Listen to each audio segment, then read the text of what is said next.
inspiration behind this song, Unconscious Conscious, really struck home to me when I was watching a news bulletin regarding the famine in the world, particularly Sudan and Niger.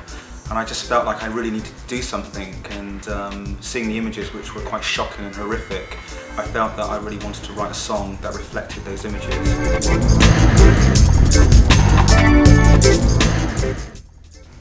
The vibe of the songs was really bore out of my youth. I really had the idea for the lyrics, but thinking back when I was younger, going down to St. Paul's for the carnival, I remember listening to the sound systems and just listening to the reggae and the dub, and I thought that would be the really good starting point. The important part of Unconscious Conscious is the loop that I've actually continued throughout the song, which is very integral to the actual lyrics that I use. A bit in the same way that Public Enemy used to use samples and different types of sounds.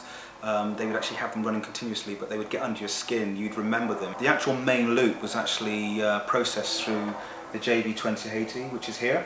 And basically what I'll do is find the sound, and then when I found the sound, I will then route it through my mixing desk, and then route it through to my computer. The computer that I'm actually working with at the moment is a Mac, and the program I'm using is Logic. And obviously, as you can see here on the timeline, here is the actual loop that I'm using at the moment. And this is where the track gets more interesting now, as we build up the rhythm pattern. And how this is done is through the Akai sampler, industry standard. And this is where I actually trigger up all my beats and all my percussion. This is then treated by going through to the mixing desk and then routed the same way as I've done for the main loop, is going through to the computer. Okay, I've actually got my keyboard here, and I'm very lucky that I can actually map all my rhythm section to my keyboard.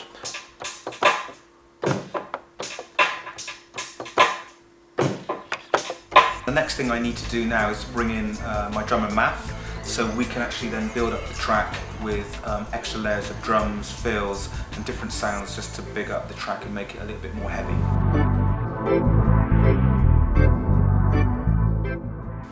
Okay, with the arrangement I've actually got all different sounds and samples, and because obviously this track is talking about the world at large, and what I've done is I've actually got various different samples here on the keyboard, and I've actually got an Asian sample, which I'm playing now, and also a Western vocal. So basically this is just building up the track and the arrangement so I can get a feel of what the song is about. It's mixing different cultures.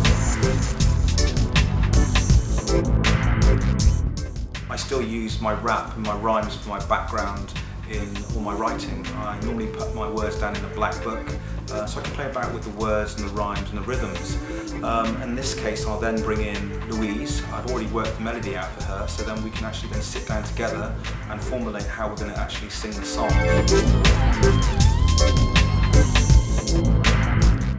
So we've talked about the process of the rhythm, obviously using the loop and the arrangement.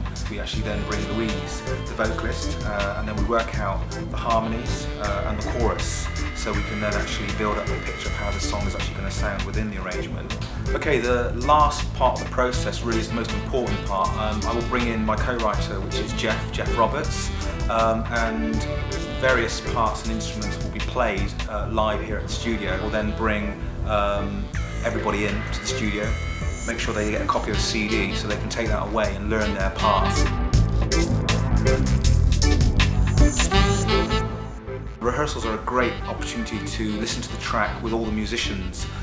Firstly, in the rehearsals I normally start off with the backing singers. I get the backing singers and Louise to sing the song together. Once that's tight, then all the musicians then will arrive. We will then set up and then play the song as per live, as if we were doing it as a performance.